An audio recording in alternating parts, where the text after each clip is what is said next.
গুম ও খুনের জন্য স্বৈরাচার শেখ হাসিনাকে দায়ী করে বিএনপি মহাসচিব মির্জা ফখরুল ইসলাম আলমগীর বলেছেন, হাসিনার সর্বোচ্চ শাস্তি হতেই হবে।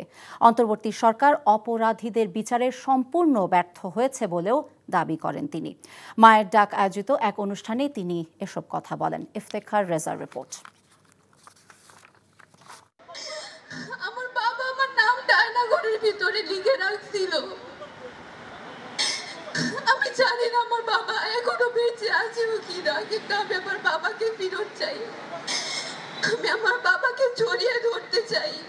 অপেক্ষার শেষ চাই, গুমের বিচার চাই, এমন স্লোগানে আন্তর্জাতিক গুম দিবসকে সামনে রেখে আওয়ামী শাসনামলে গুম হওয়া ব্যক্তিদের স্মরণে আলোচনা সভা ও প্রদর্শনীর আয়োজন করে মায়ের ডাক। আমাদেরকে জানানো হোক যে আমাদের বাবারা জীবিত আছে নাকি মৃত আছে। বাবার সন্ধান যাচ্ছে এই দিন আর কতদিন আমরা এভাবে সন্ধান যাব আমার বাবার। গুমের সঠিক তদন্তে রাষ্ট্রীয় সহযোগিতা নিশ্চিত করা সহ 11 দফা দাবি তুলে ধরে মায়ের ডাক। আজকেও এক বছর পরেও কেন আমাদেরকে এই জবাব এখানে দাঁড়িয়ে করতে হচ্ছে?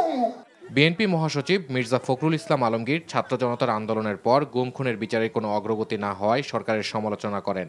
যখন বাবার ছবি দেখিয়ে বলতো যে আমি আমার বাবার হাত ধরে স্কুলে যেতে চাই, আমি ঈদের মাঠে যেতে চাই, একজন পিতা হয়ে আমরা সেই কষ্ট এখনো বলতে পারি না। আজকে প্রমাণিত হয়েছে যে হাসিনা এই হত্যাকাণ্ডগুলোর জন্য দায়ী, হাসিনা এই গুমের জন্য দায়ী। সুতরাং হাসিনার বিচার অবশ্যই হতে হবে, এই দেশের মাটিতে হতে হবে এবং তার সর্বোচ্চ শাস্তি হতে হবে। এদিকে জাতীয় প্রেস ক্লাবে এক আলোচনায় ডাক্তার জাহিদ হোসেন বলেন, নির্বাচনকে বিলম্বিত করলে লাভবান হবে স্বৈরাচার। বিভিন্ন দাবি তুলে আজকে নির্বাচনকে পিছিয়ে দিতে চান। তারা কি প্রকারান্তরে স্বৈরাচারের পক্ষে কাজ করছেন কিনা সেইটি কি বিবেচনা করেছেন? গায়ের জোরে কোনো কিছু আদায় করা উচিত নয় বলেও মন্তব্য বক্তাদের। Iftekhar Reza, NTV news, Dhaka.